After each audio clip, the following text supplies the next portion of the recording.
Hello, everyone. I'm Rania Khalek, and this is Dispatches. All eyes are on Afghanistan as the Taliban has rapidly taken over the entire country, forcing the U.S. to withdraw more quickly and chaotically than anticipated, as the government it propped up for 2 decades collapsed with shocking speed, following a U.S. peace deal that threw its allies under the bus and essentially handed the country over to the Taliban, which it had spent all this time fighting. Apart from the justified concern for Afghans facing more state collapse, uncertainty, Taliban rule, and potential further conflict, there's a lot of Western-centric concern. Why did we fail? How do we in the West feel about it? But in reality, the West is far removed and distant. Iran, on the other hand, is Afghanistan's neighbor. Iran hosts about 2 million official or unofficial Afghan refugees and will likely absorb even more. Iran had a bad relationship with the Taliban in the 90s, who killed its diplomats, and it had a good relationship with the government, which just collapsed in Kabul. Iran now has to deal with this new reality on its border. To discuss this, as well as other developments in and around Iran, I'm joined by Mohammad Marandi, professor of English literature and Orientalism at the University of Tehran. Mohammad, welcome. Thank you very much for having me. So, beyond how the Taliban takeover will impact Iran, I also wanted to touch on some other topics related to Iran with you, like developments with the nuclear negotiations between Washington and Tehran, the impact of sanctions and COVID and the ongoing water crisis in the country. But I mean, before we get to that, I, of course, want to talk about Afghanistan with you. So let's start with that. Why don't you give our listeners and viewers an idea of what the view from Tehran is on what just transpired in Afghanistan? We know that Iranians wanted America out of their backyard, obviously, but it doesn't seem they wanted it to happen this way necessarily. Well, actually, it's more or less how Iran wanted it. As you saw, there was no fighting. None of the groups, none of the Tajiks or the Hazaras or the Shias or the Uzbeks, none of them fought the Taliban. And the reason was that there was a lot of negotiations going on. But I have to go back a bit to give you a better understanding of how it looks from Tehran. The Taliban, after it was defeated by the Americans, they were in a very bad situation. And at that time, even the Pakistani government, they betrayed them. They threw them out the window under American pressure. So they were isolated. The Iranians treated them differently, even though we had very bad relationship beforehand. The Taliban had carried out many atrocities, and they killed the Iranians as well, Iranian diplomats. The Iranians began to talk and speak with the Taliban. Mm-hmm.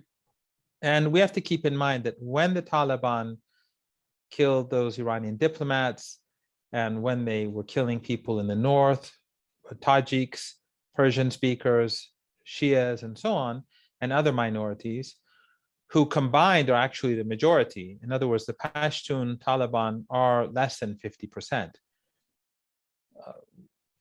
Iran never intervened. Mm-hmm. So the Iranians never went inside Afghanistan, unlike the Soviet Union, unlike the United States, unlike the British. The Iranian military was never sent inside Afghanistan. So the Iranians began to speak with the Taliban when they were at their very low point. And gradually that dialogue evolved. And roughly around 10 years later, the relationship began to change, and the Taliban began to change. And this, I think, is a very important point. Some people within the Taliban changed. Some people were removed from the Taliban, removed in different ways. So the Taliban that we see today is not the Taliban of 20, 25 years ago. That doesn't mean that Iran is happy with their ideology or that they're ideological brothers, but this is not the Taliban of 20, 25 years ago. So yeah, continue. the Iranian, the Taliban promised Iran a few years back 4 things. One was not to target minorities, and they haven't. There have been a few attacks here and there, but they weren't by the Taliban. Because as you know, the Taliban is fractured, there are different factions, and also there are other groups as well. ISIS, the Americans allowed ISIS to become active in Afghanistan. And by the way, the Taliban destroyed ISIS in Afghanistan. So that's an important point. When ISIS was transferred, or elements of ISIS were transferred to Afghanistan, the Taliban crushed them. So the Taliban has evolved, and they promise not to kill minorities. And Iranians believe that they've kept that promise. They promised to keep the borders between the 2 countries secure. And the Taliban has controlled a large segment of the border between Iran and Afghanistan for a very long time. And they've been very influential on the Pakistani side of the border, because Pakistan does not have a strong control over its borders. The country is very poor and impoverished. There's no, the government really doesn't exist in many parts of the country. It's basically an army. The only thing that it really has going for it is an army. So the Taliban has kept the borders secure. Those elements that the Saudis and the Americans were funding, the terrorists that were based inside Pakistan, they were eliminated by the Taliban over the past few years. And that's why we've had very secure borders during these last few years. And that, sorry, go ahead. Yeah, and there are a couple of other things. The Iranians, the Taliban promised that they would do no deals with the United States, and they didn't. And that is something that the Iranians took note of. And the fourth was the Taliban promised not to turn upon their countrymen and countrywomen, right? So they promised not to create a civil war. If you've noticed, as I said earlier, as everyone has noticed, the army collapsed, but there are very powerful people across Afghanistan who can control large numbers of soldiers. In the north, the different, like the Uzbeks, the Tajiks, the Hazaras, the Shias, but none of them put up a fight. And the reason was that there was an agreement that this would be settled peacefully. Now, does this mean that the Taliban is going to remain peaceful? Because we do see a difference between the Taliban today and 25 years ago. I mean, there's footage of unpleasant things, but a lot of the footage, by the way, is old footage. But there are unpleasant things happening, but it's not what many people were expecting across the world, this bloodbath. And so far we haven't seen that. Is it going to be like it was a month ago or 2 months ago or a year ago? No, of course not. That's not how it's going to be. But the Taliban has promised to be inclusive. Now, the Iranians are monitoring the situation, and the Iranians are also in contact with the neighbors. And keep in mind that 20, 30 years ago, the neighbors of the Central Asian neighbors of Afghanistan. I'm sorry if I'm talking too long. The Central Asian neighbors. I just want to make a point. It's like you're psychic, because you're literally just answering all my questions before I have. This is everything I was going to ask you. So please keep going. Makes my job easier. Just go ahead. Okay. Well, sorry. No, it's good. It's excellent. Remember, the Central Asian countries today are much stronger than they were before, because 30 years ago, 20 years ago, they had just emerged out of the collapse of the Soviet Union. They were not real nation states. Tajikistan, Turkmenistan, Uzbekistan, and so on. Now it's a different situation. China is much stronger today than it was 20, 30 years ago, as we all know.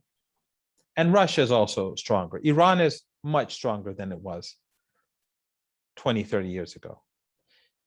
So the Taliban, they have evolved. Mm-hmm. How much have they evolved? We'll see in the coming months. We'll see in the coming year or two. Because there is up to now, there's a consensus in Iran, up to the point that I've mentioned. But now in Iran, there's not an agreement as to predict the future. There are some people who are skeptical and some who are more optimistic.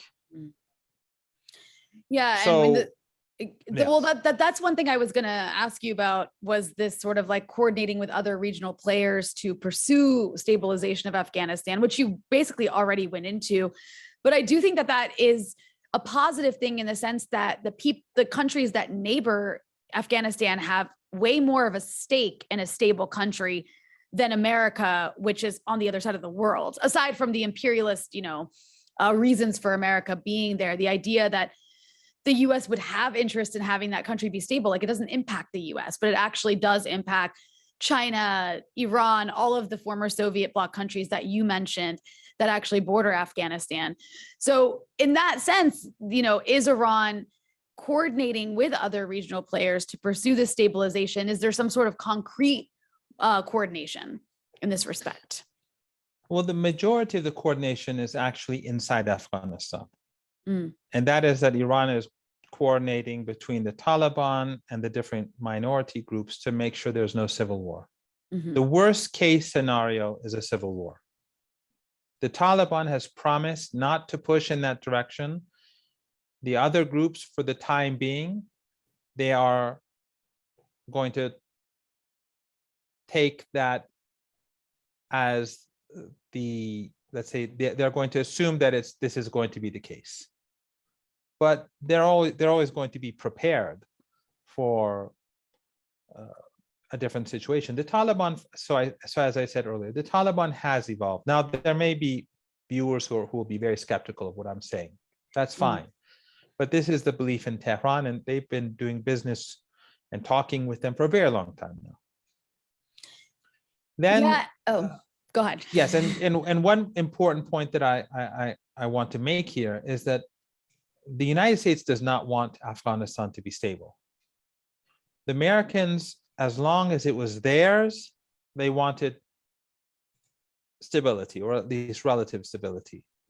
But the way in which the Americans pulled out was obvious. It was obvious that the intention was to create a vacuum for a civil war, because a civil war in Afghanistan or instability in Afghanistan is bad for Iran, it's bad for Russia, it's bad for China, and it's bad for India. The Americans don't suffer the consequences. And the way in which they pulled out stunned the Afghanistani government. Mm-hmm. They were shocked. And the American, the pullout was done in the worst possible way. Even when they left bases, they didn't even notify the government. So it was clear that the American intention in the eyes of Iranians was to destabilize Afghanistan. The Taliban, on the other hand, they know that 20 years ago, they failed. And this time round, as I said, there's been it's evolved ideologically to a degree. Neighboring countries are much more powerful, and they know they have to deal with more than half of the country anyway. They're not the majority.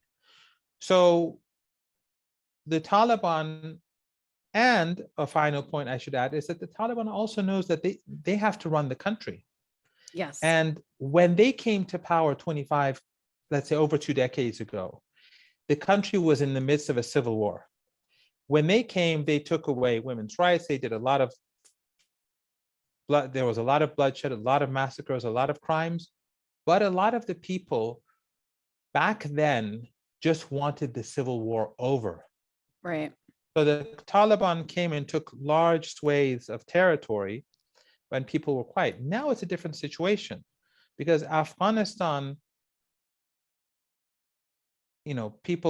girls are going to school, women are going to university, some go to work. The middle class in Afghanistan is not large, and it's not as if the whole of the country is like Iran or Turkey or Malaysia or something like that. But it is a changed society. So the Taliban, and also now that the Americans are gone, a lot of the money that is spent in the country, although most of it was just corruption, American contractors, the president, his people, the Afghanistani president was immensely corrupt. That money is no longer going to be there. So the crumbs that go down into Afghanistan's society are not going to be available. Most of that money went, into businesses, the crumbs, trade with Pakistan. That money's gone. Pakistan is a very poor country. So the Taliban is going to need good relations with Iran, especially because Iran has oil and gas. Mm-hmm. It'll need good relations with China. It'll need good relations with Central Asia. So it's, the situation is not what it was 20, 25 years ago, 30 years ago. So there's an interest right now to make sure the situation stays stable. The Iranians wanted the Americans to go. This is a big victory for Iran, to be very blunt. This was a big victory for Iran. And the Afghanistani president was an enemy of Iran as well. He, unlike the previous president, he was extremely hostile towards Iran, as hostile as the Americans were. So the Iranians had no real sympathy for him either. But the Iranians did not conspire against the Afghanistani government. What they did was that they kept a dialogue with all sides, the government, the Taliban, and the major players in the north. And throughout this period, they've been negotiating.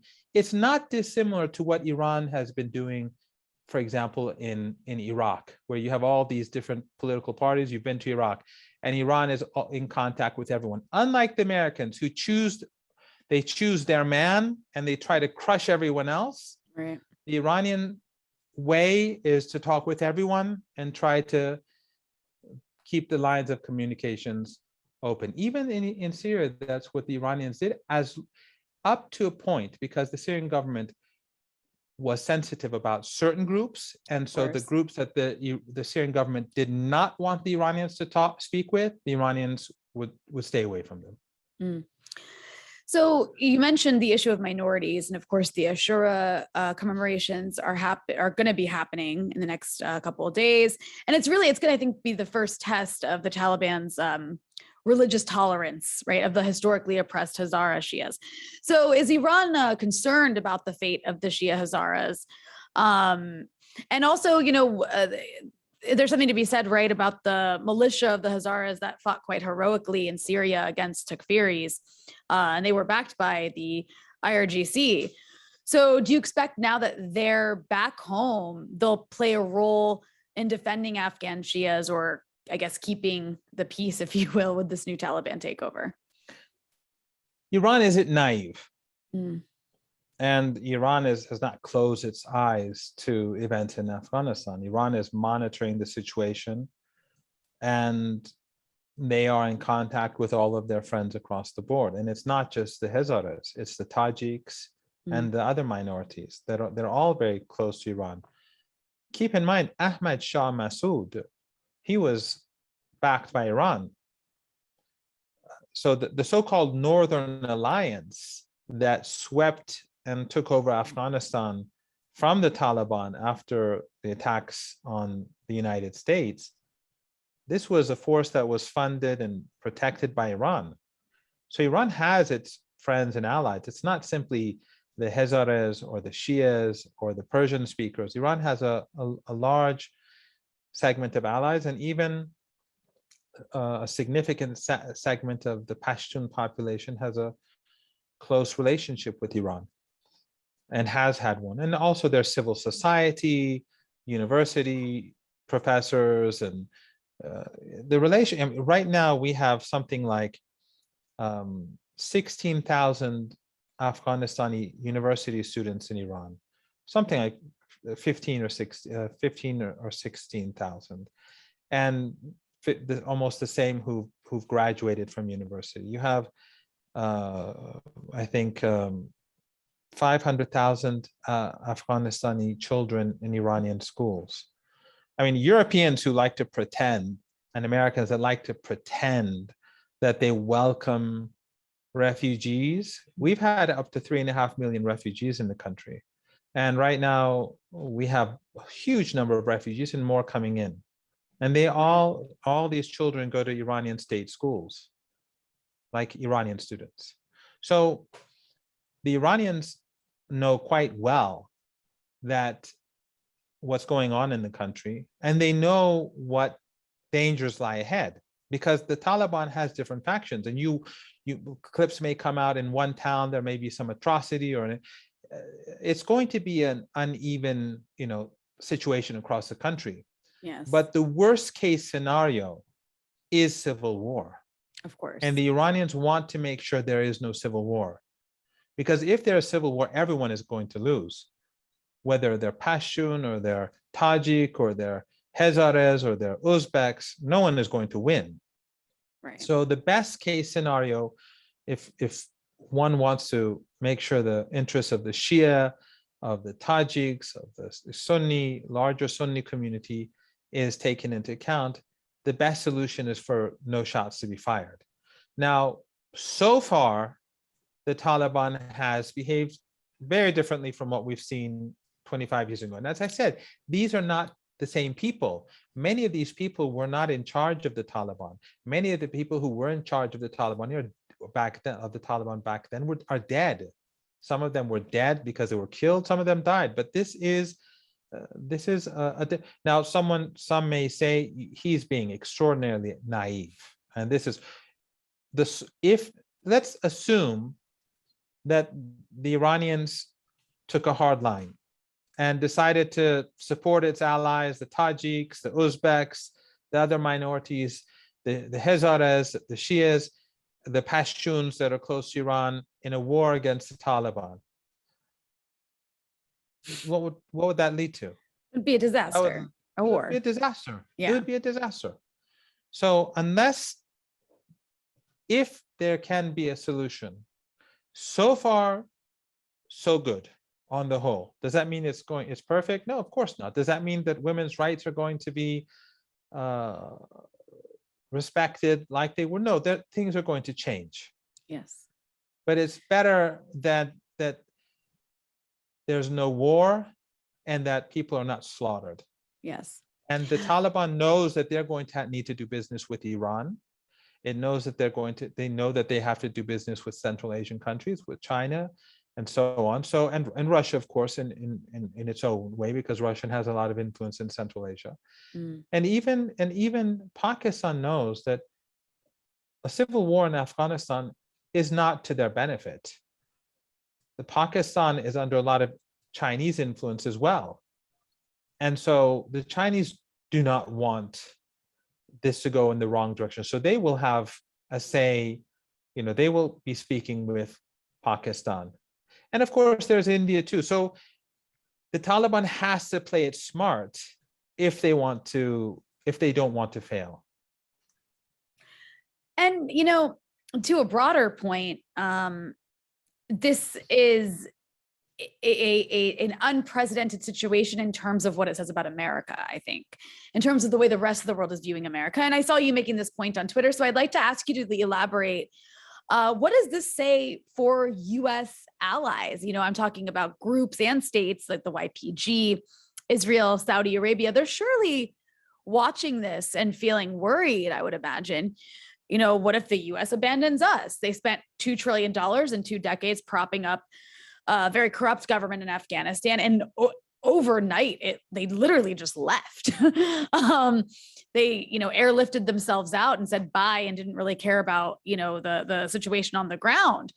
So what does it say for US allies around the world? Do you thinking about US But empire? Before I respond to this, let me just add that the extraordinarily corrupt government in Kabul was not more corrupt than the American contractors. Mm. And it was not more corrupt than those American military elements within the American military that allowed the drug trade to increase 20-fold after the collapse of the Taliban. The drug trade doesn't happen just like that. They have huge, they have their crops. American jets fly overhead. The Americans know they knew exactly what was going on in Afghanistan everywhere. So the corruption is not, some Afghanistani thing. The corruption was the occupation more than anything else. The occupation fed that corruption because it was corrupt itself. Of course. But I would say that this goes beyond the region. I agree with everything that you say. US friends or allies in Syria know that the Americans have to leave. And we've been talking about this for a long time now. The reason why one reason that the Iranians have been talking with the Taliban for 2 decades is that the Iranians knew that ultimately the Americans are going to have to leave, because they're bleeding so much, just like Saudi Arabia. Iran knows that at some point things are going to go south for Saudi Arabia, because they can't just keep paying and paying and paying the Saudis and the Emirates hundreds of billions of dollars. There's not like some endless amount of money out there for them to spend. So the Iranians knew that. And that's why they planned for this situation years back. And remember, the head of the Quds force in Iran used to be in charge of Afghanistan. He knows the country quite well.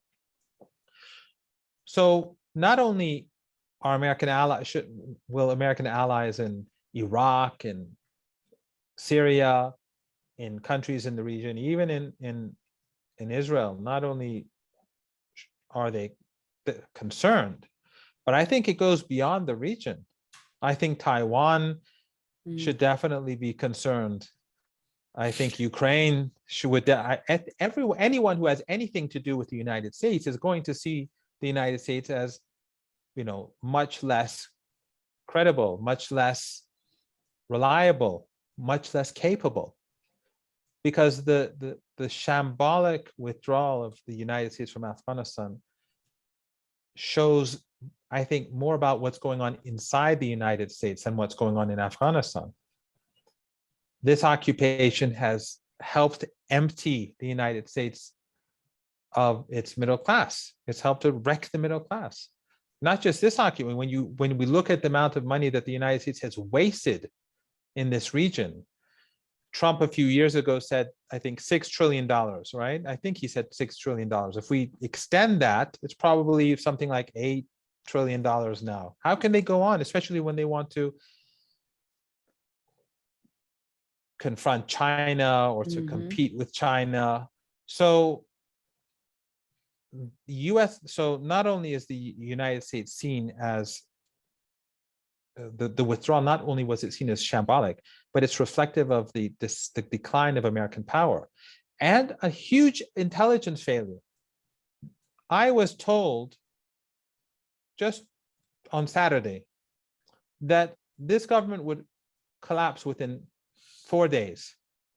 So today is, I don't know, since it's not live, I'm not sure. I mean, well, we're recording this 2 days. We're recording this the day after it collapsed. So it collapsed on Sunday, a day later. Yeah. It collapsed the day after you were told 4 days. Yeah. So that it collapsed 2 days after I was told. Oh, okay. That it would collapse. The Iranians knew what was happening. Americans did not, from what we've read in the clueless. They were clueless. So they don't know what's going on in the country. And that means that the Americans really don't know what's going on in Iraq. Right. And that means the Americans don't know what's going on in Syria. And the list goes on. American intelligence is terrible. In addition to that, the Americans had to pull out Biden pulled out because the Americans simply can't spend more money. So everyone now knows that the Americans cannot make any more long-term commitments for war. Now, some people may say they may actually begin a new war because to save face. That's speculation. I can't comment on that. But the capability of the United States to wage war and to sustain the cost of war, I think, is no longer existent, at least for major war. That's something that people in Tehran are taking note of. So when the Americans say all options are on the table, well, the Iranians have been saying, yeah, right, for years. But now it's becoming clearer and clearer that the Americans, if they want to intervene in Iraq or in Yemen or in Syria or anywhere else, the price is just too much. Now, the Americans may say that's not true. The Americans may intervene somewhere, but we do know that the Americans have serious financial issues. They have serious problems at home. And this withdrawal is more linked to that than to anything else.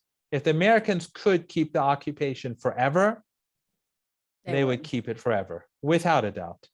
But that is why the Iranians are very confident that ultimately the Americans are going to have to leave Iraq. They're going to have to leave Syria. And those who resist the occupation, wherever it may be, they're going to be more optimistic, and they're going to be motivated. Mm-hmm. And those who are linked to US occupation, wherever it may be, are going to be demoralized, because they're going to look and say, well, look at what happened in Afghanistan. Right. I'm curious, just taking like a very brief historical tour, do you hold the US responsible for the existence of the Taliban in the first place?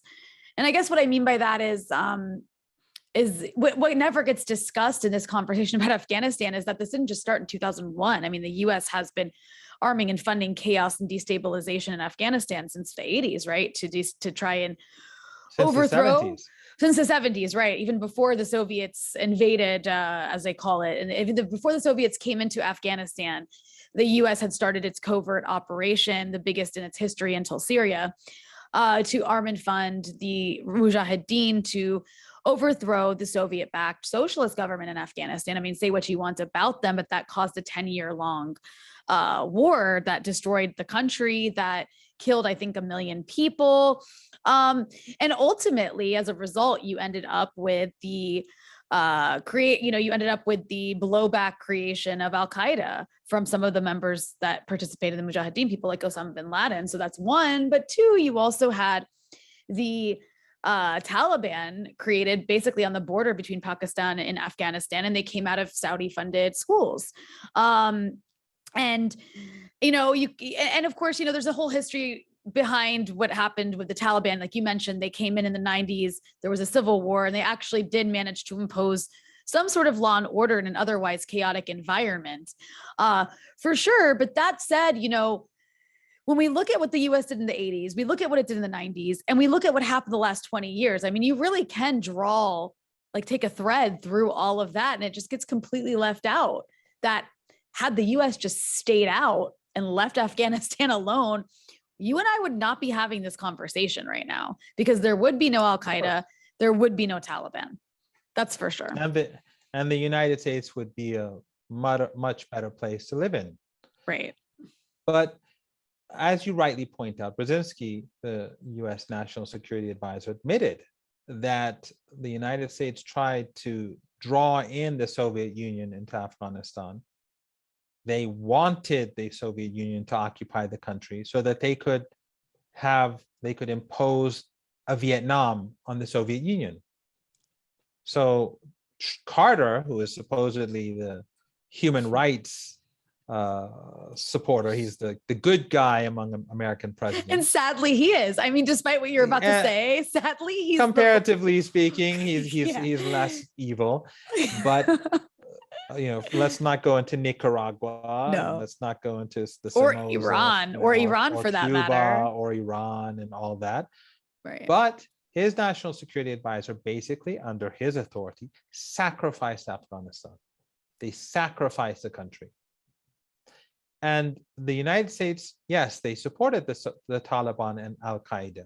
Now, someone may say, well, there was no Taliban or Al-Qaeda. Well, the Taliban, the people didn't come out from outer space. Yeah. They were people who were in different political parties. They were part of the whole conflict in Afghanistan. But when the Taliban emerged, these people joined it. Mm-hmm. So the Taliban, ultimately, if we look at it from that perspective, and Al-Qaeda, was created by the United States and Saudi Arabia. And of course, the British were involved, and it was a part of the Cold War. Even their extremist books, some of them were published in the United States.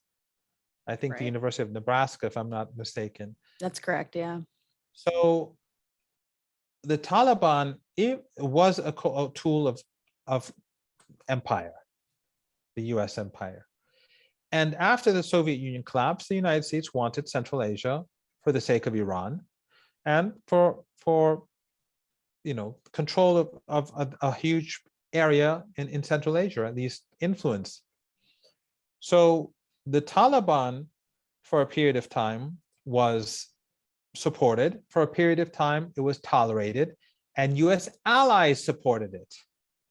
The Saudis, remember, only 3 countries in the world recognized the Taliban in the 1990s.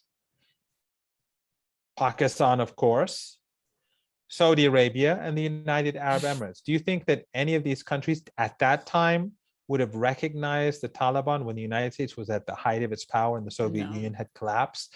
When it was, as one person once said, a hyperpower, that they would have done that without US consent? Of course not. Now the world, of course, is changing because the United States is losing its prestige and authority, and it's been a gradual process, and it seems to be accelerating as we speak. But back then, the United States was at the height of its power. No competitors, yeah. No competitors. So they allowed the Taliban to grow. They supported the Taliban directly and indirectly, as I pointed out. And then, of course, we had 9/11. And for a while, the Taliban was in a very bad state. And the Saudis were also very cautious for a few years. And then, of course, we had Syria, and we had, and by the way, it's not just the Taliban, it's Saddam Hussein. The same trajectory existed in Iraq. Who created Saddam Hussein?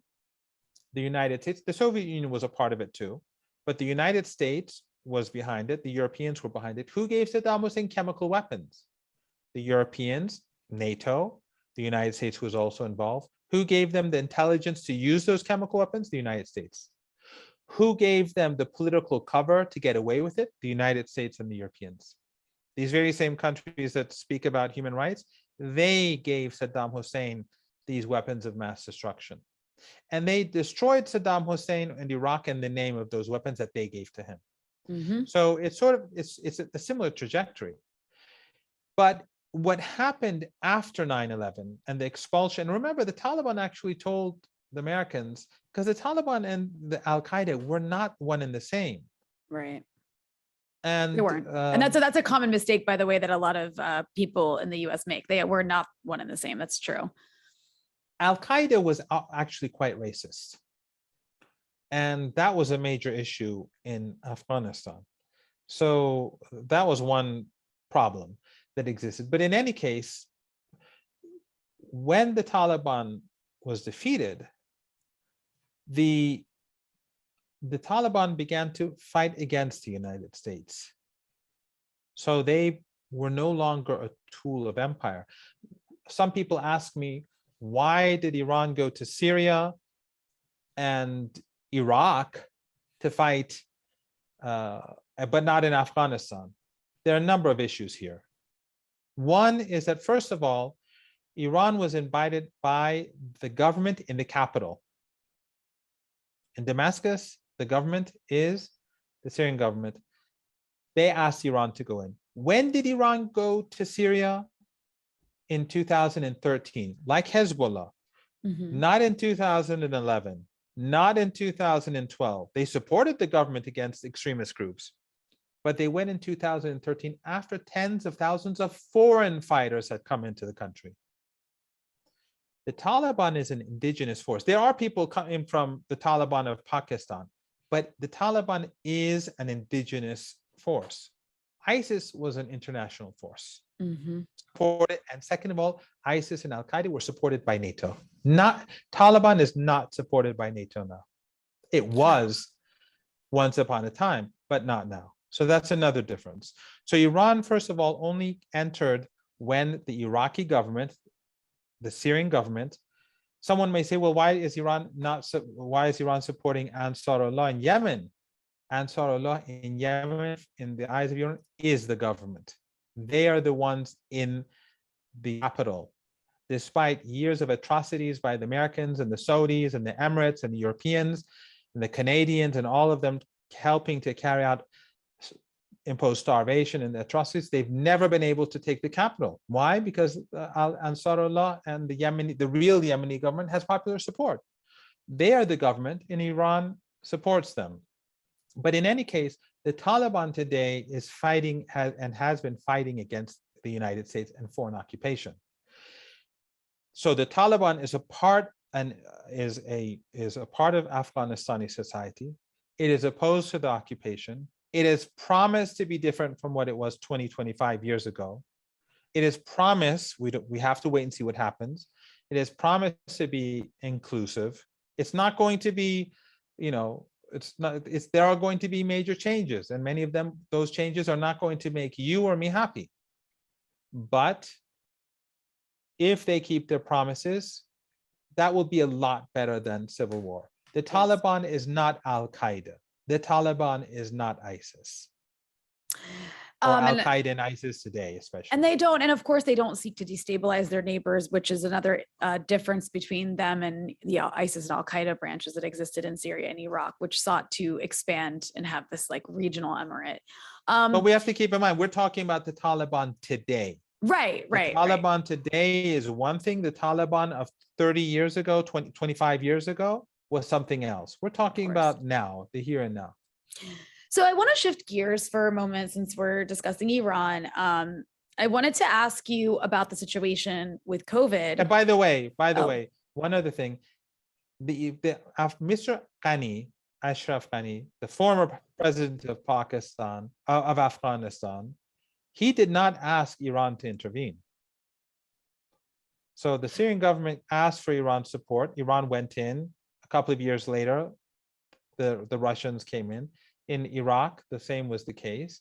When ISIS came in, Iran was asked to help. In Afghanistan, till the very last day when he left the country with his bags of money, Ashraf Ghani never asked Iran to intervene. So why would Iran intervene with it when the government is not asking them to intervene? Right. And I didn't even know this was a criticism of Iran that they hadn't intervened in Afghanistan, by the way. I have to mention this since you brought up Ashraf Ghani, the former president of Iran, who took his foreign passport and, fled on a flight very quickly and embarrassingly yesterday, Sunday. He actually wrote a book, if you can believe it, with Claire Lockhart, who is the wife of Joel Rayburn, who was a Trump official that was pretty much in charge of destroying Syria and Lebanon. They wrote together. I'm sorry, was it a book or it was a paper? I think it's a policy paper. Yeah, it was a policy paper called, and you're gonna, people will love this. They wrote a policy paper called Fixing Failed States. And this was talking about how, giving advice about how Syria needs a transition. Good thing we didn't listen to these people, Ashraf Ghani and Claire Lockhart. It's called, I'm just reading it. It says Fixing Failed States, a framework for rebuilding a fractured world. I mean, wow. Can you imagine this book must be flying off the shelves right now, considering what just happened? Well, with the amount of money that he's stolen from the country, he could buy all of the He doesn't really copies need that the are book. Yeah, available. he doesn't really need the book. He could make it a bit bestseller if you like. So. He doesn't Although I don't really think need it's a the book book, but anyway. sales. Yeah, I don't think he needs it. But I did want to shift gears, like I mentioned, and we can come back to this. I just wanted to ask you about the COVID situation in Iran, because I did see this report last week that says that an Iranian is dying every 2 minutes from COVID. Now, of course, there's other countries where this has been happening as well. So it's not like just Iran, but the numbers have been pretty staggering. So I know a lot of countries have had explosions in COVID cases, and it rises and falls. There's several waves.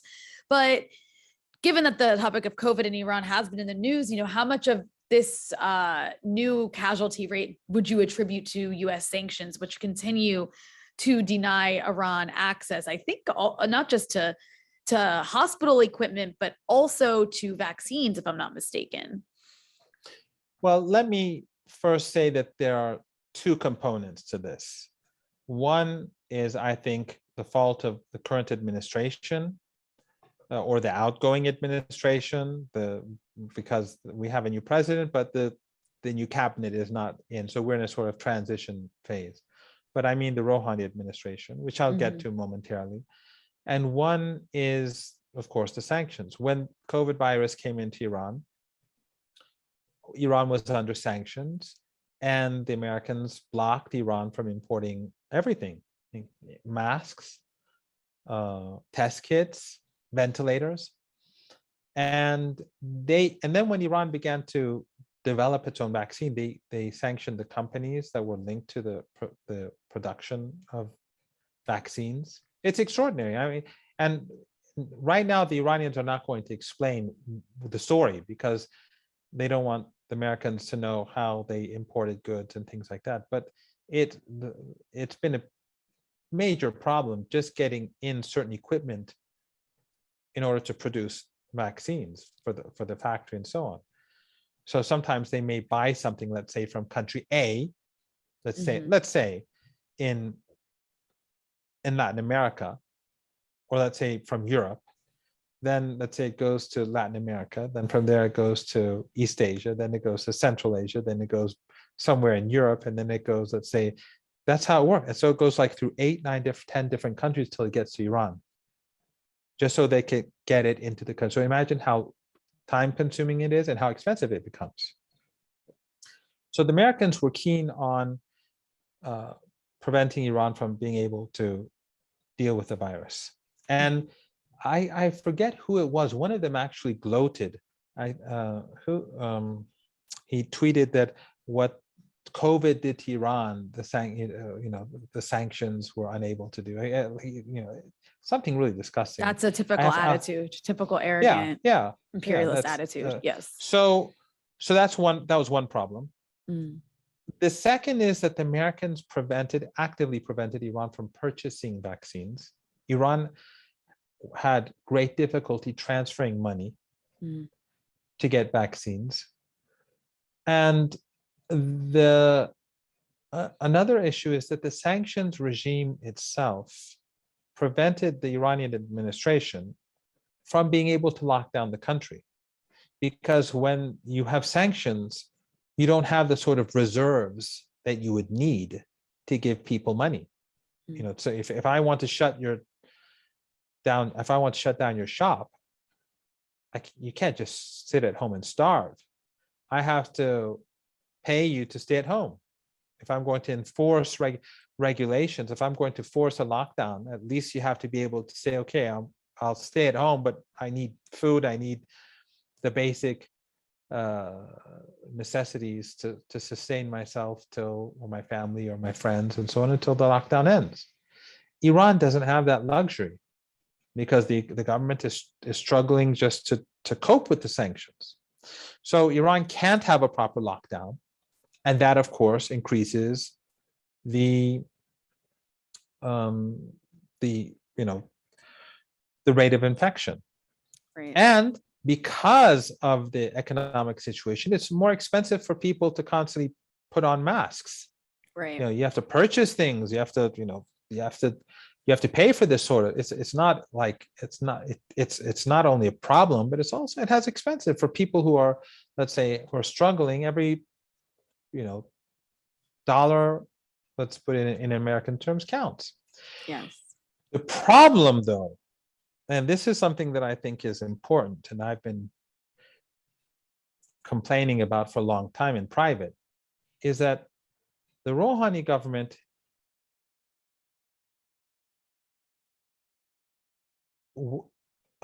we have a term called Westoxification, which you know exactly what it means. And the problem is that many people in our government, and I think I can, it's fair to say that I'm sure in my own way I'm influenced by these, Westoxification, is that they have a tendency to look to the West. Yeah. So when the Chinese almost a year ago offered Iran to become a part of their vaccine program, the third stage, the third stage of their trials, they invited Iran, the Emirates, and Turkey. And the Turks and the Emiratis accepted, but in Iran, we had, first of all, the Persian language media, the BBC, the Western-owned and Saudi-owned Persian media, the BBC Persian, Deutsche Welle Persian, all these online armies that are funded by the United States, the Saudis, and all of them attacking the Chinese. First of all, this China virus thing was also being constantly spread, this Western-funded owned media was focused on this narrative. Then they questioned the Chinese vaccine. So when the Chinese said that, okay, if you become a part of this process, we will give you large amounts of vaccines, and for free, actually, and you will be prioritized in receiving vaccines. The government, under pressure from these pro-Western elites and the media, they backed off. Wow. The Turks and the Emiratis said yes. And they're way ahead of us right now in vaccines. Dr. Zarif, and I'm saying this for the sake of history, he worked hard to get this done. The Chinese, he was pushing to have this happen. Mm-hmm. People like myself, we were all supporting this, but under pressure from this anti-Chinese movement, the government backed down, and in my opinion, many people died as a result. Also, the day after the Iranian Ministry of Health approved the Russian Sputnik vaccine, mm-hmm. Dr. Zarif went to Moscow, I think this was in January, and the Russians welcomed it, and they were going to cooperate to develop to have the vaccine also produced in Iran and to have Russian vaccine. When he came to Iran, he was attacked by the same let's call it these same influential people. Mm-hmm. And some of these people they were personally involved in attempting to purchase the Pfizer vaccine, small quantities. So they had a vested interest, I see, in preventing the Russian and especially the Chinese vaccine from being brought into the country. And the government had, and I know you can edit this if you want, Iran had concerns about the American vaccine for a number of issues. One is in a country like Iran, where it's very warm, keeping the vaccines and because the Pfizer vaccine, as you know, has to be kept under very careful, right? Very cold conditions. Below freezing, right? Yes, much below freezing, mm-hmm. Much below freezing. That was a problem. The second is that the Americans were sanctioning Iran. What if the Iranians couldn't rely on Pfizer? Because, right, of course. And the Americans haven't even given Pfizer to most countries. They're way behind on their commitments. Of course. Yeah. So, and also for Iran, it was the technology was a new technology, and Iran, they thought that this is, let's wait a few years so this technology proves itself, and the old way of doing things, the traditional vaccines, for the time being, we'd prefer that. So there were a host of reasons. They didn't trust the Americans. Americans could have, suddenly stopped sending the Pfizer vaccines, and they would have fabricated a reason not to do so. And Iran could have given people their first vaccine, and then there'd be no vaccines for the second. There are all sorts of reasons why Iran preferred, or it would have been better for Iran to choose the Chinese and the Russians. Now the government has been purchasing Chinese vaccines. It's also developing. The Iranian vaccine is now beginning to be produced,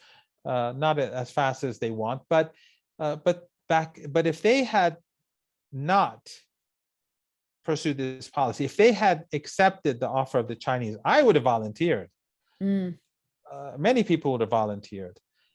And then by now, we could have had a large segment of Iranian society vaccinated, and the situation would be very different. So West toxification plus Western anti-Chinese, anti-Russian propaganda, I think contributed a lot to this situation. But again, a lot of it has to do with sanctions. And of course, again, even this has to do with Western countries, because this anti-Chinese, anti-Russian narrative that we've been seeing online, through Western-backed online armies based in Albania and elsewhere, and these websites and their television stations, this is all funded by the West. So they, not only through sanctions, but also by dissuading Iranians or making ordinary Iranians distrust Chinese and Russian vaccines, they contributed to this situation in that way as well. One could say that the American government and the British government, through their media proxies, are actually promoting anti-vax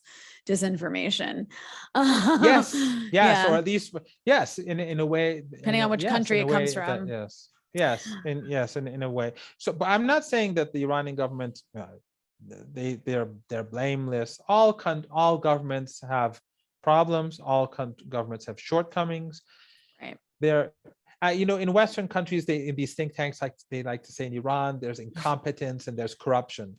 Well, first of all, there's incompetence and corruption in Western countries, as we saw in Afghanistan. I think Afghanistan is the best example to show how utterly corrupt the United States is. But even corruption in Iran is partially due to sanctions. When you shut down the banking system, the government has to make purchases or export. People have to do it underground. Of course. So that they can circumvent the US sanctions. So it's no longer regulated. If you want to circumvent the sanctions, you have to go underground. When it's done underground, then the chances that people will steal, they'll cheat, and so it becomes much greater. So if you import and export from your banking system, then everything is pretty clear when you can't use the banking system. So I find this to be orientalist. Of course, no, they do this with every country that's suffering from this squeezing of the region. It's all just ineptitude and corruption, and these people are just dumb and backwards. They just can't figure it out. So it's why racist. do you have all these sanctions? Yeah, exactly. So why, if they're so corrupt, then why do you? So often they say, well, it's not really the sanctions; it's their own. They want to, and the Western media wants to do this, and Western intellectuals linked to the state and think tank. They want to, I think, be able to sleep at nights. Yeah, of course, they have to tell themselves fairy tales. Why? It's not me supporting sanctions that's murdering children. It's their own incompetence. Yeah. Right. Exactly. So it's as if the sanctions don't do anything. I'm a good guy. I want to, but in reality, they're just whitewashing crimes against humanity. No, they're starving children. They're starving children and literally killing people by denying them access to life-saving medications. I mean, it's as basic as that. And also just immiserating populations by causing shortages that, these people that are making these decisions from air-conditioned offices in Washington, D.C. or on Wall Street don't ever have to think twice about. Yeah.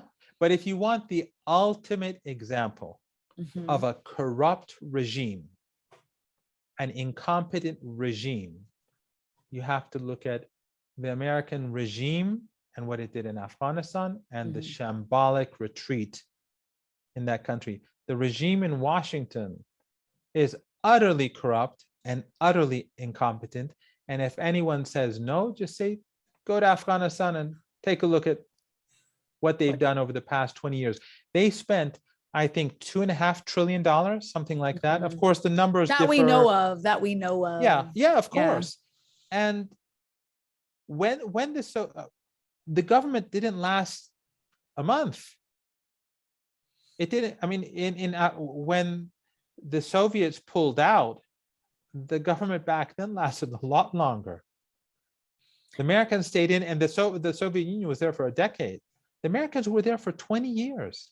They built this army. They owned the country, and this is what we've been seeing. And look at the shambolic retreat. Look at people falling from airplanes. Yeah, people being killed at the airport.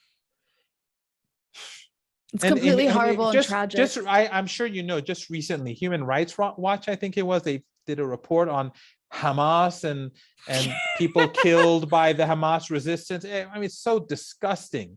But okay, then how about the Americans? Just those rules are only the people that. Yeah, it only applies to brown people. Yes, it only applies to brown people that aren't like working for the Americans. That's who those laws apply to. But if they do work for the Americans, they can still get shot at the airport. Of course, and they can planes can take off, and who cares about these people who are, if these soldiers had any humanity, the plane would have stopped until these people had left. Exactly. Absolutely. No, and these are not Taliban. These are the people who were working with the Americans, and they wanted to go because they know that because of their cooperation with the Americans, that their lives, or at least they perceived it to be now, that their lives are at risk. It's a fair perception in any situation. That's a very real risk, right? It doesn't matter like when another side takes over and you were working for the other side, then yeah, you definitely should have an escape plan. And of course, the Americans prioritized foreign personnel over everybody else and just said bye. And people, as we saw those iconic images that I think will go down in history as something that's remembered as a moment of American decline, as you mentioned. That's what it shows. But I wanted and an absence of any sort of morality, because these are people who are friendly to the United States. And Iran, this horrible Iranian evil regime that the Americans like to demonize day and night. We have millions of people from Afghanistan in this country. And America does not. Nope. And then you see people falling from planes, people, close to the Americans, people being killed at the airport. It's amazing. It's unbelievable. I can't really explain it. It's just so sickening. It is. Even we know that the drone strikes carried out by Obama, Trump, and Biden killed civilians more than they killed anyone else. We know that from whistleblowers, we know how, but at least they were pretending to target the Taliban or whoever it was. Right. These are people who are begging the Americans, look, we were your faithful employees. Save us, we are going to be killed because of you. And then this is what they do to them. Mm-hmm. And, speaking of Iran's position here, I mean, it looks like the situation with Afghanistan is the kind of first major foreign policy and national security challenge for the new Iranian president, Ibrahim Raisi, although from what you've described, it doesn't seem so much of a challenge as it is, a beneficial situation for Iran. But there is the issue of the nuclear talks, right? And he's having to deal with that as well. And I'm just kind of curious, from your perspective, looking at the stalling of these talks and the Americans' just complete inability to make a single compromise, even though they're the ones that violated and ripped up this agreement.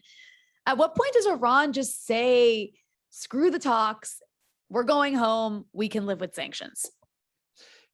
Again, I just want to repeat something because I know some people are going to take like the last sentence and then forget everything that we've been discussing for the last hour. It's a good thing. And that is Afghanistan for Iran, it's so far so good. Yeah. Does that mean Iran loves the Taliban? No. Does that mean that there are not major challenges ahead? No. But just today, the Iranian new president has offered an olive branch to the Taliban and saying that Afghanistan we can look to the future to build the country. So Iran is telling the Taliban basically, look, just do as you promised and things can improve for everyone. Again, that doesn't mean that, so you're saying that women in Afghanistan no, I'm not. Things will get worse. If anybody look ways, at this point, if anybody who's watched this far really believes that that's what either of us is suggesting, then you're just not listening. And yes, exactly. That's what you want to hear. But if the people of Afghanistan love the occupation, we did see crowds at the airport, but we did see lots of people who did not rush to the airport. Of course, yeah. People were disgusted with this American occupation. So, but going back to the issue of the talk. So, what happened? We all know the story. The Iranians and the Americans had a nuclear deal. So, how did we have the nuclear deal in the first place?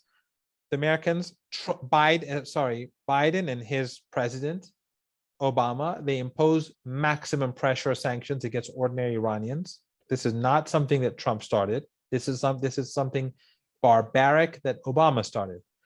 Then when the Americans saw that the Iranians were not going to give up nuclear enrichment, the Americans sent a message to Iran that we will accept enrichment. The Iranians agreed to talk. Some in Iran regret that, but that's another story. So they began talks in Oman. This was before President Rouhani. Then President Rouhani was elected. We had the talks expand, and we had then the P5+1 and the nuclear deal. Good or bad, we had a deal. Many people in Iran thought it was a bad deal. Many thought it was a good deal. Whatever, we had a deal. Right? So Obama did not abide by the deal. From day one, he violated it. New sanctions, new laws, promises unkept, and behind the scenes, Obama was also violating the deal. This is something that I know of personally. This is something that I know because a number of European bankers came to Iran, and for some reason, they wanted to see me. They thought like I'm influential or whatever. So you heard it on the show. We have influence. I'm going to call you that. I'm going to call you that. I'm going to say we have on Dispatches influential Iranian. I love how they say I'm like close to the regime, this evil regime and so on. And sometimes these reporters come to see me. They come to my office, and I don't have a secretary. I don't have, if I'm so important, then I should have at least some. You're very humble. You're just very humble. Maybe you're just very humble. Just so humble. Yeah. No, if there's an offer, I mean, I'd be very happy to have a few people working for me if anyone's listening from Tehran. So I'm even having a problem on campus. They wanted me to share my room with someone else. So, no. Yeah. We'll start a petition. We'll start a petition. This is my resistance. So far I've been able to keep the room to myself. But anyway, so this is the state of affairs for the spokesman for the regime. Anyway, now after that short rant and my grievances explained, Obama violated the deal. These people came to Iran, these European bankers. I don't want to mention which country they were from, but they were from one of the larger economies in Europe. Okay, in the Germans. EU. Not that one, but I won't. Yeah, but right after that, there are like three countries, like let's say the French, the Italians, and the British. Back then, the British. Okay. One of these three. Anyway, okay. So we're narrowing it. We're narrowing it down. Yeah. Anyway, I don't think it's a secret, but so they came to see me and they said, "Look, we want to do business in Iran, but the Americans, Obama, after the nuclear deal, months after the nuclear, that the Americans have told us, if you work with Iran, we'll punish you." That's a violation of the deal. That's a violation of the spirit of the deal. It's a violation that the Americans violated the deal at all levels. But then comes in Trump. And of course, my advice was, okay, well,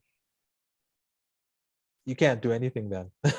What advice am I supposed to give to these people? Right. Anyway, so then Trump comes in, he wrecks the deal altogether. The Iranians, when he wrecks the deal, they continue to abide by the deal in full. Right. Even though the Americans and the Europeans were nagging about it, but they were complying with all of Trump's demands. So the Europeans were in complete violation of the deal. So it was maximum pressure, not just Trump, the whole of the EU and Trump and Canada and so on. So for a full year, the Iranians continued to implement the deal in full, a one-sided deal. Only one side of the deal was being. And then after a year, the Iranians, because the Europeans kept making promises that we're going to do something, they never did and they never planned to do. And we were saying all along that they're lying. People like me, at least. Some in the government were naive, I think, or at least supporters of the administration. Many were naive, I think. But anyway, just like that West toxification thing, but I won't go there. So after a year, the Iranians, in order to start putting pressure on the Europeans, they began to gradually, in five phases, reduce their commitments, which made it almost 2 years. So after 2 years, the Iranians had stopped implementing large segments of the deal, but they still continued to give extraordinary access. In other words, they were still implementing part of the deal until just a few months ago, when Trump was about to leave office, when Parliament passed a law where the Iranians stopped implementation altogether. So the side that wrecked the deal was not Iran, it was the other side. They damaged the Iranian economy, killed many people, cancer patients, and they destroyed lives, families, jobs, everything. Biden comes to power, and again, some naive people were saying, and some other people were saying he's not going to reverse any of the presidential decrees, and he didn't. But Biden basically continued Trump's sanctions. We still have Trump's policies being pursued. It is the maximum pressure sanctions that we're seeing today. So Biden and Iran and the P4+1, because the Americans left the nuclear deal, started having talks in Vienna, as you know. In those talks, the result of those talks were that the Americans, not only were they not going to compensate, because they caused hundreds of billions of dollars in damage, but they wanted to keep a lot of the sanctions in place, the sanctions implemented after the nuclear deal, which was a violation. The Iranians saying you have to go back to the nuclear deal. And they wanted to put new conditions on Iran. In other words, it was no longer the JCPOA. They wanted something different. And their argument was that, well, Iran's nuclear program made progress. Well, Iran waited 2 years. Yeah. And the damage done to Iran, and you left the deal. You can't expect Iran to pay the price for. So under these conditions, though, is it even possible then to have a new deal? Like, why would Iran even agree? It doesn't seem like it's possible. Look at what happened in Afghanistan. The United States has been kicked out of the country, right? The United States is weak. The United States is at home. You have the divisions that we've been seeing. The United States is on the decline. Which side is ascending? Iran and its allies, despite all the hardships. You see Yemen, you see Syria, you see Afghanistan. And Lebanon. Afghanistan is a win for Iran, not for the United States. It's a loss for the United States. In Lebanon, although people are suffering, and that, of course, is because of American sanctions. Americans, they carry out collective punishment everywhere. Whenever they don't get their way, everyone has to suffer. Everyone has to. This is a sort of thing you'd imagine the Nazis would do, but the Americans would never. Anyway, so if there's going to be a change in the nuclear deal, it's the Iranians who should be dictating terms, saying, well, the situation now today is not 2015. You're in a tougher situation, not us. Your allies are in trouble. Your occupation your occupation is floundering. So the Iranians, but what the Iranians are saying is, no, we just want the deal. Implement the deal in full, and we implement the deal in full. But the Western media pretends as if Biden wants to implement the deal, but no, he doesn't. The Biden and the Europeans, by the way, the Europeans are they're not just listening to the Biden. In some respects, they're worse. They want to impose new conditions on the deal, and the Iranians are saying, no, we're not going to appease you. I mean, it's amazing. Biden if even said, the Iranians, I was going to say the Biden administration even said that if they sign a new deal with Iran, this is what Anthony Blinken said, the Secretary of State. If we sign a new deal with Iran, we can't guarantee the deal because we're a democracy. So the next administration that gets elected, if they want to come in and rip it up, we can't do anything to stop it because we're such a lovely democracy. I mean, they're even saying that they can literally exit the deal whenever they want, no strings attached. I mean, why would anybody go into a deal with a country that's literally telling you we're going to break it when we feel like it? If Iran wanted to appease the Biden regime, why did they wait for 4 years? They could have appeased Trump. Yeah. The whole point was that the Iranians said no to Trump because they were saying no to appeasement. Because the Iranians knew that once you go down that road of appeasement, then it's a never-ending process. 6 months down the road, they're going to impose new sanctions and say, well, you have to give more concessions. And then a year later, more sanctions, more concessions. It's like you don't negotiate with terrorists, right? Exactly. Yeah. Well, it depends. yeah. But I'm just getting a dig in at the U.S. I wanted to ask you about the issue with the Saudis. The Saudis and the Iranians have been having. But just one sentence. Sorry for interrupting. Iran has not left the deal. If the Americans decide to choose a sane policy and implement the deal, then the Iranians are more than willing to reciprocate. But if the Americans want to go down the same road that it's been pursuing for the last few months, then it's going to be stalemate. Yeah. Which is unfortunately where it seems like things are heading. That said, the Iranians and the Saudis have been in some sort of talks. I'm curious, what are the developments on these talks and what's your view on the usefulness of them? The Iranians have been saying for years that we're willing to talk with the Saudis. And Mohammed bin Salman has been saying no. Then, because the Saudis are in such trouble, they've had so much trouble since Mohammed bin Salman came to power.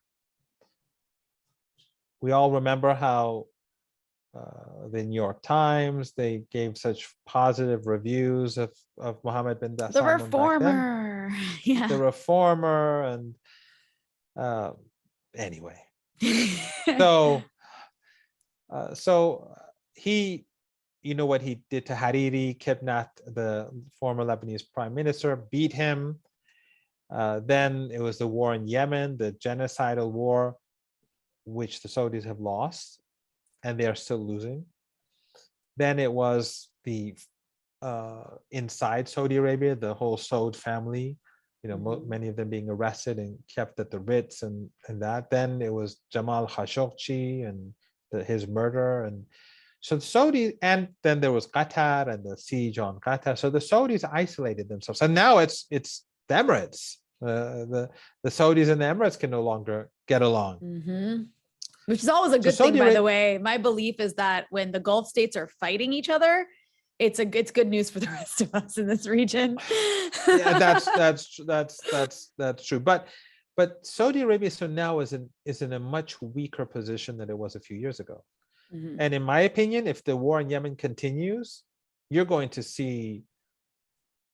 I mean, look at what happened to the Americans in Afghanistan. Who says that the Saudis can sustain the situation? It could lead to. They certainly can't win. It could lead, and it could lead to internal collapse. It could lead to collapse. So the Saudis know they have major problems. I mean, in the United States, they don't like to think about this. But if Saudi Arabia begins to wobble, all these countries in the Persian Gulf region, these small monarchies, all of them will fall. The Emirates only has like 1 million citizens. The rest are just foreign slaves. like 7-8 million foreign slaves. Yep. Or so the Saudis began to shift. And the reason why General Soleimani, when he was murdered by the Americans, General Soleimani, the great hero who led the fight against ISIS and Al-Qaeda, who defeated ISIS and Al-Qaeda in Syria and Iraq, he was going to see the Iraqi prime minister. The morning he arrived, he was going in at 8, I think 8 in the morning, he was supposed to see the Iraqi prime minister to discuss a letter sent by Saudi Arabia to the prime minister. He wanted to push the two countries towards some sort of rapprochement. And the Americans murdered him. Mm-hmm. Along with his Iraqi counterpart, who was Abu Mahdi al-Muhandis, was also key to the defeat of ISIS. The very same ISIS that the Americans, the Turks and others, well, Erdogan, let's say, many Turks are deeply opposed to all this, but and others, and NATO and others, the same ISIS that these countries in the Persian Gulf, they all backed and supported. The evidence is so overwhelming. We don't have time for this. I know you've covered this extensively, and so have your friends and colleagues. So I don't want to go there. What Biden himself said at Harvard, or what Kerry said to these so-called Syrian opposition figures and a leaked tape, and the Defense Intelligence Agency document of 2012, and General Flynn's interview on Al Jazeera, or Hillary Clinton's emails. There's just piling up. It's just too much. Admissions. We could speak for hours. There's hours of evidence that we could just talk about. We could talk for hours. But so he was murdered by the Americans because while he was going to Iraq to help ease the situation. In any case, after that, the Saudis continued to ask for talks, and they have negotiated. And my understanding is that the Saudis have been very positive, but that the Iranians are cautious, because the Iranians are telling the Saudis normalization can only really take place once the war in Yemen has ended. The genocide in Yemen is not something that we can just close our eyes to. And Mohammed bin Salman has to make that decision. He's a war criminal, just like Obama and Trump and Biden, and the Canadian Prime Minister and the British Prime Minister and the French President and the German Chancellor. Long list. Anyway, so all of it, but if he wants good relations with Iran, he has to end the war. Yeah. And the Iranians are not going to negotiate on behalf of Yemen. The Iranians are not going to negotiate on behalf of Hezbollah. The Iranians are not going to negotiate on behalf of the Popular Mobilization Forces or Syria. Because contrary to what the West believes, these are not proxies of Iran. They're exactly allied with it. Exactly. And this is one of the major mistakes that Western governments and Western regimes make. And that is that they think that Iran functions like they do. Yeah, it's sort of like the whole refugee issue. They deal, they take in 100 refugees and they think that they've saved the world. Whereas usually the refugees that come in are as a result of their own genocidal wars. But, that aside, their proxies in this region obey the United States. They obey NATO. They do as they're told. These Iranians, are not, the Iranian friends are not proxies, they're allies. What is the evidence of this? And this also the miscalculation that Westerners made. They said that, okay, if we strangle the Iranian people, if we kill Iranian women and children through sanctions, if we make them suffer, then the Iranian so-called proxies, they'll all collapse because the money won't be flowing in anymore. Okay, we've had years of maximum pressure campaign. Are Iranian proxies weaker today? The so-called proxies? No. Why? Because they're not proxies. They have an ideology, and that is anti-imperialist. Their aims are similar to the Iranians. We want the foreigners out. And in that respect, one of the things that brought the Taliban and Iran closer to each other, not that they're the same, right? Closer to each other, was they both had a common objective, and that is getting the imperialists, the occupation, the occupiers out of the country. So the Saudis, they have to make a decision. If they make that decision, then relations can be normalized. But I'm dead serious about this, and I know that Americans don't like to believe this. Saudi Arabia cannot continue to go down this road much longer. No. And I think the shambolic American retreat in Afghanistan is evidence that if the United States, a superpower, cannot sustain an occupation forever, the Saudi regime, which is a family dictatorship, which produces nothing, almost nothing of its own, is completely reliant on the United States, which is on the decline.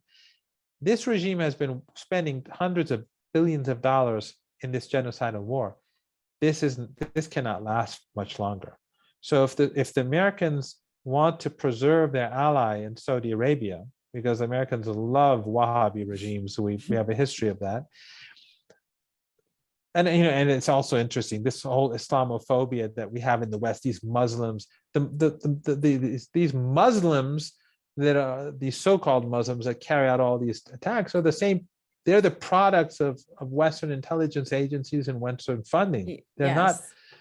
They don't have a history. It's not like some natural. Yeah, it's not like it actually was imposed and pushed into this region for a number of factors that would take hours to go into as well. Yeah, some of them we've already covered. Right, right, exactly. So Saudi Arabia, the relationship depends on Saudi Arabia. Yeah.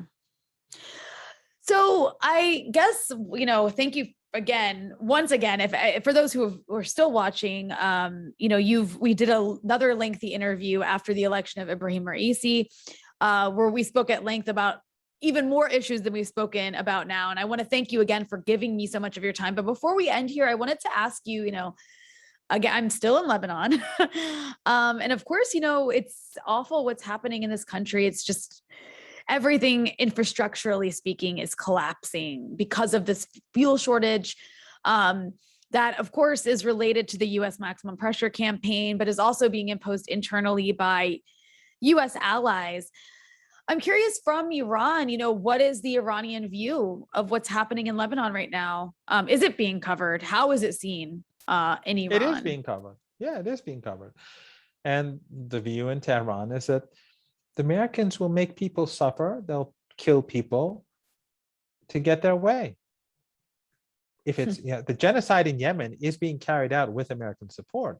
Even when Biden came to power, he made some comments about Saudi Arabia and some authoritarianism changes, or something. some changes to the way in which the Americans are supporting the war, which were all nonsense. And the British, by the way, have a huge role to play in the atrocities. The whole of Europe, but the British in particular, are helping a lot with the Saudi Air Force to commit all these atrocities. These British advisors in Saudi Arabia, they're all murderers. They're all murderers. They're mass murderers. All of these people involved, they're all mass murderers. They're just as evil as Saddam was. They're just as evil as Stalin or any other murderer that the American people, Saddam Hussein or Netanyahu or anyone else anyway. So the Iranians know that, like in Syria, like in Afghanistan, when the Americans were withdrawing, they pulled the rug out from under the government in the hope that this would create chaos. Otherwise, they could have had an ordinarily withdrawal, slowly and coordinated with the government, and the government would have lasted longer, at least. But it was, when you pull the plug from under the government, it's obvious what they were after. Of course, even then they miscalculated, because Iran was not going to let them have their civil war, and hopefully there will be no civil war. Let's hope and pray that the Taliban really does have a very different attitude and behavior. But the Americans, when they couldn't have Syria, they destroy it. So, forget the dirty war. Now it's the Caesar sanctions and the European sanctions, all to make ordinary Syrians suffer, to bring them to their knees. The same is true in Lebanon. The Iranians see what's happening. So you bring the people to their knees. You destroy society. You crush society so you can get your way. That's how the Americans are treating this. The Iranians are willing to help, but the Americans they are actually threatening. helping. Yeah, but the Americans are threatening Lebanon. They're saying, if you get anything from Iran, we will. I spoke to one advisor to a very important person in the government who told me that the U.S. stated in its messaging to the government that if you accept even 1 liter of fuel from Iran, we will get rid of your last financial institution that is hooked into this international SWIFT system. Lebanon apparently only has like one bank that remains hooked into the SWIFT system, which is how you make financial transactions internationally and essentially import things and move money. And they said, that's your last lifeline. We will get rid of it. You will have no lifeline left if you take even 1 liter of Iranian fuel. And this is at a time when Lebanese people are it's very, very hot outside, and there hasn't been state electricity in almost 2 days, not even an hour of state electricity. The state electricity grid is no longer functional in Lebanon, and there's a diesel shortage, so people can no longer power their generators. And it's all a man-made shortage based on the fact that there's like all this stuff happening with the prices because of the removal of subsidies for political reasons being done by America's allies in the country. So Lebanon is such an interesting case because it's not like Syria where it's under some sort of Caesar sanctions, though the Caesar sanctions affect it. It's on top of the sanctions in the region that you cannot separate from this tiny little country that is dependent on the rest of the region. On top of this maximum pressure campaign, you also have in Lebanon, which is much more effective, the internal American puppets and Saudi puppets who are a part of the government, are a part of the power elite, and they are doing this. They are doing this in this country. They don't even have to have the Americans tell them what to do. They just know what to do, and they do it. Well, they're paid. These people are puppets. They are sort of like the Afghani president. Mm-hmm. They will do what the Americans tell them to do. So the people will suffer as a result. So how evil can you get when Gaza shows evil. How evil the apartheid regime is. The Americans have destroyed the whole region. It's not just Lebanon, Syria, Iraq. They've taken Gaza. I think Gaza actually gets more electricity right now than Lebanon. They've taken, it's the Gazification. It's like the Gaza laboratory. Not just pushed. Lebanon. Right. If it wasn't for Iranian fuel, Syria would have no electricity. Oh yeah. And they are doing, and look what they've done to Libya. Mm-hmm. Look what they're doing in Venezuela. Look at what they're doing in Cuba. Look what they did in Bolivia. And the list just goes on. Mm-hmm. The list just goes on. Evil is really the only word you can come up with. Like, I actually don't know how these people can sleep at night knowing that they're depriving just millions and millions of people in every region of the world access to the basic necessities of life, all for the purposes of some geopolitical chessboard game. Their narratives is their alcohol, it's their drugs, it's what keeps them, so they say, oh, our intentions are good and all that. It's their own incompetence, it's their own corruption. It's all worth it, like Madeleine Albright said, right? It's all worth it because it's for a greater cause. So they will destroy country after country. But ultimately, what has this done? It has bankrupted the United States. It has brought in millions of refugees, and more will be coming into Europe. Mm-hmm. And that is creating instability in Europe, the rise of the right and the divide. And then you have Latin America. All of these, the policies of the 1980s and the US and policies across Latin America, all of this is coming back to haunt the perpetrators of all these crimes. Because when the refugees come in, on the one hand, when all this money has been wasted on wars and dirty wars and so on, all of these come back to haunt these governments that were behind it. 9/11 is the sort of blowback that that's clear. It's these extremists, these terrorists, they suddenly decide to go and destroy the Twin Towers. And by the way, when I saw those people fall from the American plane, it reminded me of the innocent people who jumped from the Twin Towers. I actually had the same, I had the same image in my head, interestingly it's enough. like the same, the same ruthlessness that you saw in Al-Qaeda. Those pilots were, those US soldiers were just as ruthless. But the point is that that's one kind of blowback that is very clear. The terrorists you train suddenly blows up your own family. But the blowback for US policy in Afghanistan is the emptying of the middle class. Forget liberal capitalist policies, which has, it has its own role, but the rapid decline of the middle class, this depletion as a result of liberal policies would have taken a couple, 2-3 decades more, I would imagine, if they had not waged these wars. So it intensified this situation that we see in Western countries today. Then the refugees that caused their own problems, racism and the divide in these countries at a time when the middle class is declining or collapsing. So this is blowback. Yep. All of this is blowback, but it's not so visible.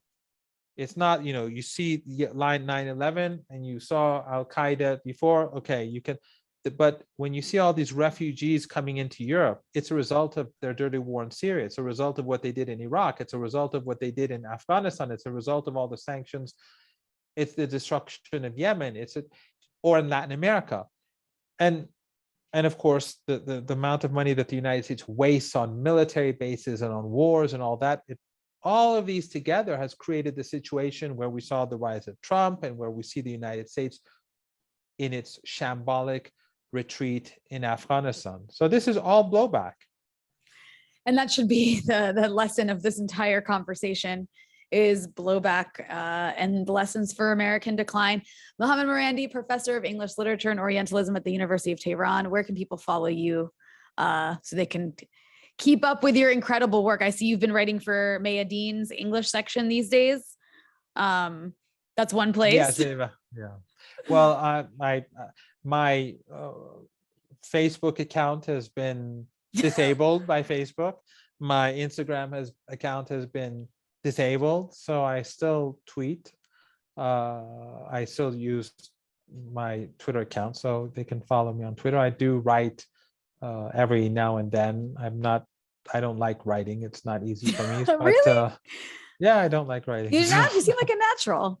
I wouldn't have guessed that. No. I'm very lazy, but I'd I'm very lazy. So, but I've been writing for Al Mayadeen English for the past few weeks. I've written 4 articles, and I'm supposed to write another one. I suppose it'll be on Afghanistan. You should just take what you said here and turn it into an article, because it was excellent and very informative. Thank you so much for taking the time to break it all down for us. Thank you so much for having me.